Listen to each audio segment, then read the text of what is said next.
Now, I've called this phenomenon Alka-Seltzer. An Alka-Seltzer tablet, take it out of the package and it's dry, and it'll stay looking the same, won't really change much, until you change its environment.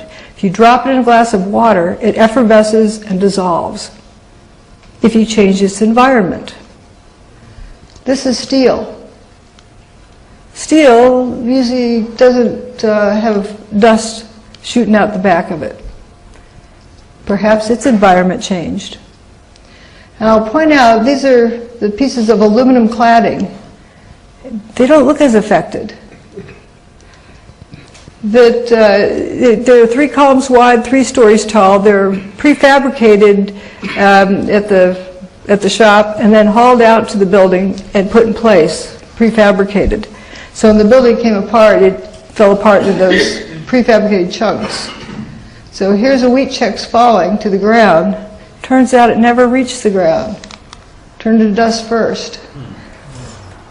Here's a slow motion image of these pieces coming down. And a little bit into it, you'll see a piece falling down this corner in front of it. That's the corner of Vesey Street and West Street.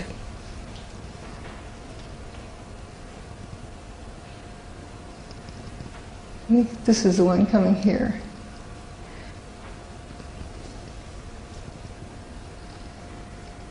Yeah, you see this like a stick.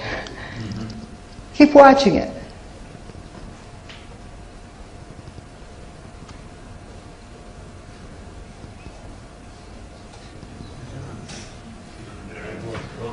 It turns to dust. In a minute we're going to look down that intersection where this stuff should have landed. I have a faster one of this, but notice how all of this is trailing dust. That's not from a dirty windowsill. Here's the faster one. It'll play a few times. You also see things squirting out as it moves down. But this piece is quite interesting how it turns dust.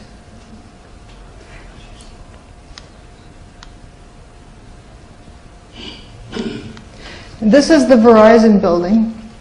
And we're looking at the intersection. There's West Street goes that way and Vesey Street goes this other way.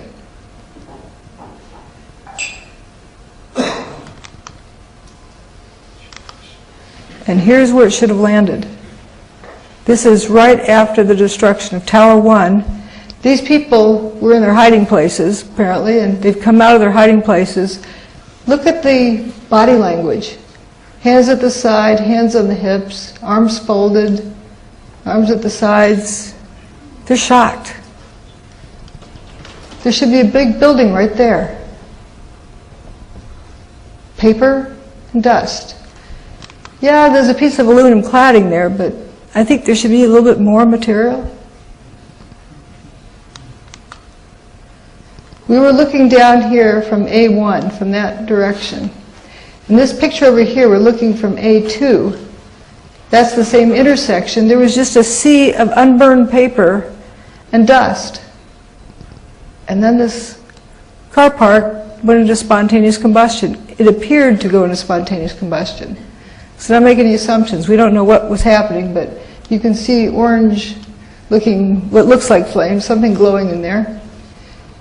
Now we're going to look from B1 and B2 positions as well as from C at what's referred to as the spire. There's that clump of core columns from Tower 1 that seems to remain just a little bit after the rest and then turns to dust. I'm sort of expecting that that is, or suspicious that is right above where those 14 people survived, who thought they would have been crushed and looked up and saw blue sky. Here's Tower 1 coming apart, and it peels away like peeling a banana, and left with these little spires sticking up. That's about 700 feet tall. It's got to be pretty strong to be standing unsupported that tall. Here's Building 7, which is a 47-story building. It's like 650 feet tall, approximately. This has got to be over that. And here's a closer view, and then it starts to drop down and kind of faints, turns to dust. Now, if that thing tipped over, it would take out a few blocks worth of buildings. How's it going to go straight down? You got a 700-foot hole in the ground to drop it into? Okay, for argument's sake, let's pretend we do have a 700-foot hole we're going to drop it into. And you're saying that that's dust that shook off it that settled back here? That's blue sky around that. That's not dust gradually settling. If dust is that fine to hang in the air, it wouldn't be settled on it in that amount of time. So we know it doesn't have much time at all for dust to settle on it. And right after that, here it is from a slightly different angle.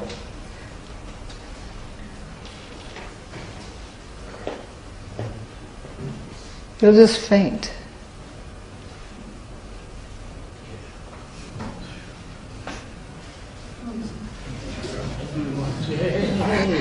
Just faints and dustifies. Pretty neat trick.